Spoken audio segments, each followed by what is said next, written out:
Assalamualaikum warahmatullahi wabarakatuh. Halo semuanya, di sini kami akan menjelaskan materi mengenai rasio dalam laporan keuangan.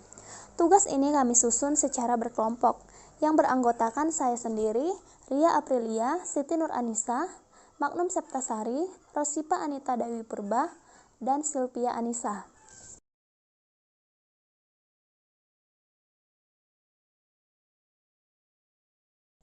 Materi pertama yaitu pengertian rasio keuangan.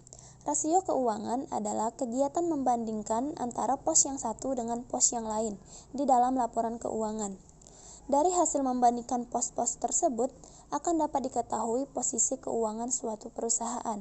Apakah perusahaan tersebut memiliki kemampuan dalam membayar hutang, mempersiapkan modal kerja, mendapatkan laba, dan lain sebagainya. Rasio keuangan adalah suatu perhitungan rasio dengan menggunakan laporan keuangan. Manfaat analisis rasio keuangan. 1. Analisis rasio keuangan sangat bermanfaat untuk dijadikan sebagai alat menilai kinerja dan prestasi perusahaan. 2. Analisis rasio keuangan sangat bermanfaat bagi pihak manajemen sebagai rujukan untuk membuat perencanaan. 3. Analisis rasio keuangan dapat dijadikan sebagai alat untuk mengevaluasi kondisi suatu perusahaan dari perspektif keuangan.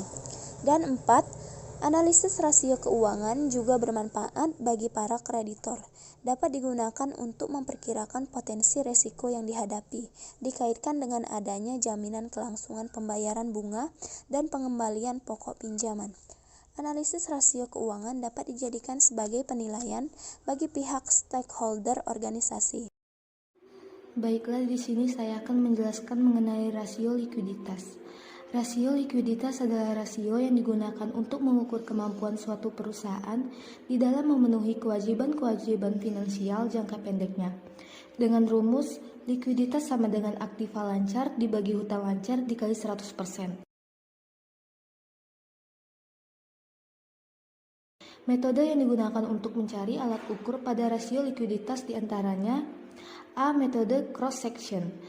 Caranya dengan mengumpulkan semua perusahaan yang sejenis, kemudian dihitung likuiditas masing-masing perusahaan. Setelah itu ditentukan rata-ratanya. B. Metode time series. Dilakukan dengan cara menghitung likuiditas yang dihasilkan perusahaan di tahun-tahun sebelumnya.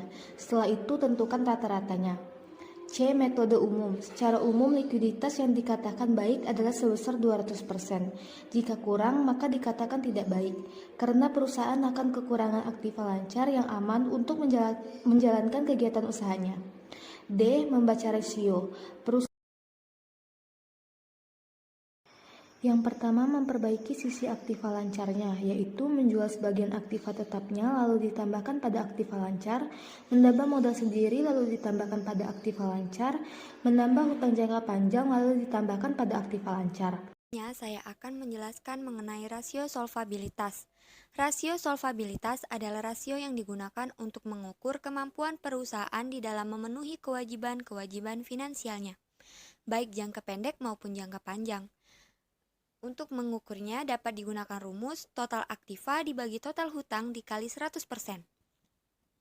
Metode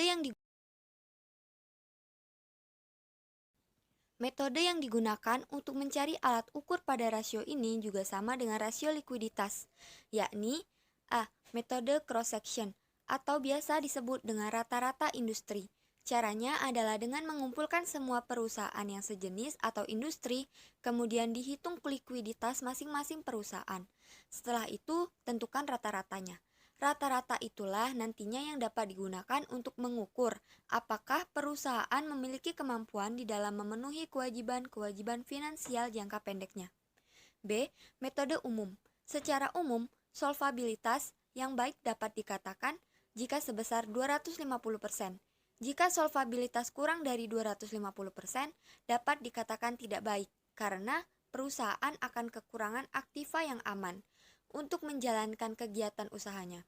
Sedangkan apabila lebih besar dari 250%, juga dapat dikatakan tidak baik karena dianggap terlalu banyak dana yang tertanam di dalam aktiva, yang mengakibatkan dana tersebut akan menganggur atau tidak produktif. C. Membaca rasio tingkat solvabilitas. Dapat dinaikkan dengan jalan A. Menambahkan aktiva tanpa menambah hutang dengan menggunakan modal sendiri atau menambah aktiva relatif lebih besar daripada tambahan hutang. B. Membayar hutang dengan menggunakan modal sendiri atau mengurangi hutang relatif lebih besar daripada pengurangan aktiva. Selain itu, tingkat solvabilitas juga dapat diturunkan dengan jalan A. Mengurangi aktiva tanpa mengurangi hutang atau mengurangi aktiva relatif lebih besar daripada pengurangan hutang. B. Menambah hutang atau menambah hutang relatif lebih besar daripada penambahan aktiva.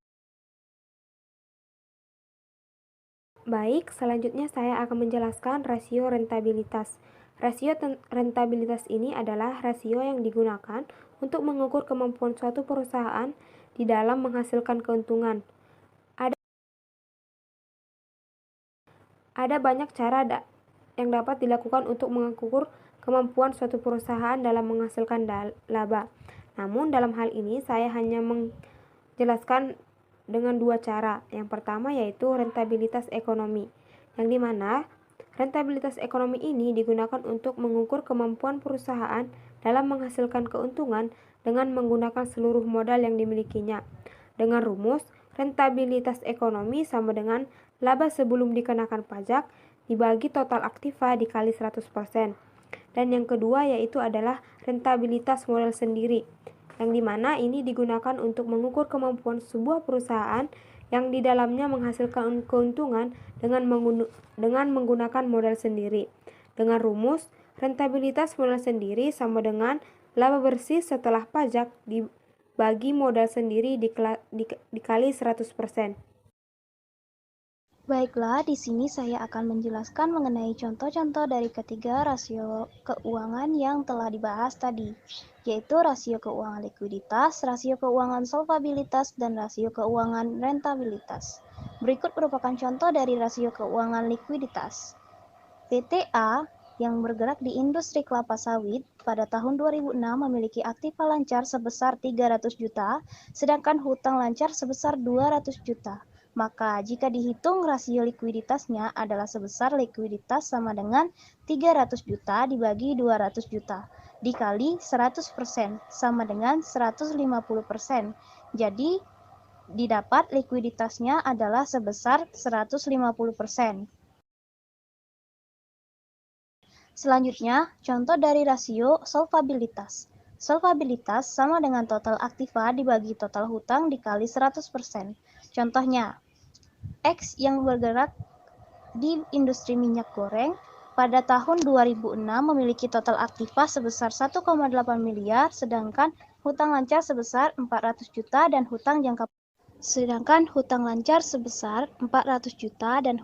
panjang sebesar 700 juta. Maka jika dihitung rasio solvabilitasnya adalah sebesar solvabilitas sama dengan 1,8 M dibagi 400 juta ditambah 700 juta dikali 100% sama dengan 164%. Jadi diketahui rasio solvabilitasnya adalah sebesar 164%. Berikutnya, rasio rentabilitas. Adapun rasio rentabilitas ekonomi sama dengan EBIT dibagi total aktiva dikali 100%. Contohnya, pada tahun 2006, total aktiva dimiliki oleh PT X adalah sebesar 1,8 miliar dan modal sendiri sebesar 1,2 miliar serta laba usaha atau EBIT adalah. Teman-teman, itu saja penjelasan materi kali ini mengenai rasio dalam laporan keuangan dari kelompok kami. Kami ucapkan terima kasih. Wassalamualaikum warahmatullahi wabarakatuh.